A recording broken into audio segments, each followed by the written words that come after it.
12 రోజులుగా బీసీ కులగణన కోసం ఆమరణ నిరాహార దీక్ష చేస్తూ బత్తుల సిద్ధేశ్వర్ పటేల్ ను సికింద్రాబాద్ గాంధీ హాస్పిటల్ కు వచ్చి పరామర్శించారు ఎంఆర్పీఎస్ జాతీయ అధ్యక్షులు మందకృష్ణ మాదిగ. సికింద్రాబాద్ గాంధీ హాస్పిటల్లో చికిత్స పొందుతున్న ఎన్నికల సమయంలో కామారెడ్డి డిక్లరేషన్ ను సీఎం రేవంత్ రెడ్డి నెరవేర్చాలన్నారు.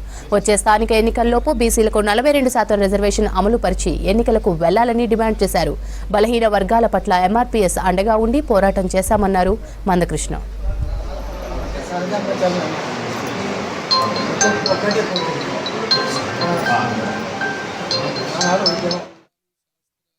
ముందు బీసీల సమస్యల పరిష్కారానికి కృషి చేస్తామని, బీసీలకు జనాభా దామాస్ ప్రకారంగా అన్ని రంగాల్లో ప్రాతినిధ్యం ఇచ్చే దిశగా ముందుకు సాగుతామని, అందుకు అనుగుణంగా కామారెడ్డిలో బీసీ డిక్లరేషన్ చేయడం జరిగింది. ప్రధానంగా కులగణన వెంటనే చేపడతామని, 6 నెలల లోపు కులగణన పూర్తి చేసి ఆ నివేదిక ప్రకారంగా ముందుకు సాగుతామని, ఈలోపు స్థానిక సంస్థల్లో 42% రిజర్వేషన్లు అమలు చేస్తామని ఎన్నికల ముందు కాంగ్రెస్ పార్టీ హామీ ఇచ్చింది.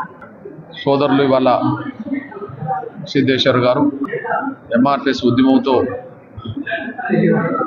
2.5 దశాబ్దాల ముందు నుంచే అనుబంధం ఉన్న వ్యక్తి. అతను బీసీ సమాజానికే కాదు, మొత్తం అణగారిన వర్గాల సమాజానికి సామాజిక న్యాయం దక్కాలని చెప్పి మాట్లాడే ప్రముఖుల్లో సిద్ధేశ్వర్ ఒకరు.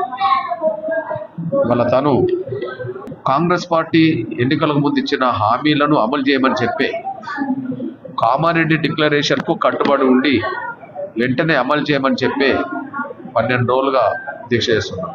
ఆ దీక్షకు సంపూర్ణంగా ఎంఆర్పీఎస్ ఎంఎస్పీ మద్దతు ఇస్తున్నాం.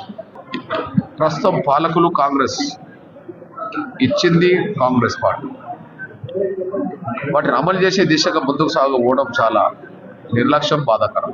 కులగణన నిర్వహించడానికి నెలల తరబడి